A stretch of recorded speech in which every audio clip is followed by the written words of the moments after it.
नमस्कार दोस्तों, स्वागत है आपका इस जीएस क्वेश्चन आंसर में। ऊँट का कुबड़ किससे बना होता है? तो कोलेजन, लिम्फ, वसा ऊतक, कार्टिलेज। तो यह बना होता है वसा ऊतक द्वारा। यह किससे बना होता है? वसा ऊतक द्वारा। इसके डेफिनेशन के बारे में जानते हैं थोड़ा। ऊँट का शरीर मुख्य रूप से बालों से ढका होता है, जो उन्हें ठंड और गर्मी दोनों बना से बचाता है, और उनके कुबड़ वसा से बने होते हैं, जो ऊर्जा का स्रोत होते हैं। मतलब यह ऊर्जा का स्रोत होता है उनका। इसी कारण वो अच्छे से अच्छे दिन तक जी सकते हैं, मतलब ज़्यादा से ज़्यादा दिन तक इसी के दम पर जिंदा रहते हैं। अगला क्वेश्चन है, डूरन कप किस खेल से संबंधित है? बहुत ही रिपीटिंग क्वेश्चन है, कई बार पूछा जाता है। क्रिकेट से, हॉकी से, बास्केटबॉल से, फुटबॉल से। यदि आपको आता तो आप पहले ही कमेंट कर सकते हैं। यदि आप जागरूक विद्यार्थी हैं तो आप पहले ही कमेंट कर सकते हैं।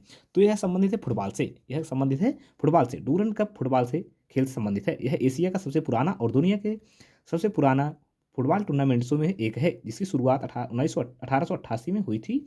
हर साल भारतीय फुटबॉल सीजन की शुरुआत से माना जाता है। तो यह डूरन खेल फुटबॉल से संबंधित है। ऑप्शन डी सही होगा। अगला क्वेश्चन है कि प्रसिद्ध दूध सागर प्रपात किस नदी पर स्थित है? उल्हास नदी, भद्रा नदी, मांडोवी नदी, शरावती नदी। तो ऑप्शन सी सही होगा, मांडावी नदी। दूध सागर जलप्रपात मांडवी नदी पर स्थित है, जो भारत के गोवा राज्य में कर्नाटक की सीमा के पास भगवान महावीर वन्य जीव अभ्यारण्य और मोल्लेम राष्ट्रीय उद्यान के भीतर स्थित है, और यह भारत के सबसे ऊंचे प्रपातों में से एक है। इसके बारे में बात की जाए तो गोवा और कर्नाटक की सीमा पर पश्चिमी घाट पर स्थित है, और यह 4 स्तरीय झरना है। मानसून के दौरान बहुत विशाल और दुधिया कलर का दिखता है। तो मानसून के दौरान यह दुधिया कलर का दिखता है, इसलिए इसको जो है दूध सागर जलप्रपात कहा जाता है। तो आगे देखते हैं, कौन सी धातु ताप पर जल से अपघ्रित कराती है? तो सोडियम। कौन सी धातु है? सोडियम जो है ताप पर, साधारण ताप पर जल से अपक्रिया करा सकता है। अगला क्वेश्चन है, निम्नलिखित में से किस आधार पर जैव विविधता हॉटस्पॉट परिभाषित किए गए हैं? तो वनस्पति के आधार पर जैव विविधता हॉटस्पॉट परिभाषित किए गए हैं। अगला क्वेश्चन में बहुत इंपॉर्टेंट, सूची एक सूची से मिलान करना है। प्रथम बहुसंख्यिकी, द्वितीय, तृतीय, चतुर्थ किसके कहाँ पर हुआ था? तो प्रथम बहुसंख्यिकी की बात की जाए तो यह प्रथम बहुसंख्यिकी राजगिरी। तो यह एक को हम मिलाएंगे 3 से। द्वितीय बहुसंख्यिकी कहाँ से हुआ था? द्वितीय बहुसंख्यिकी वैशाली। कहाँ से? वैशाली।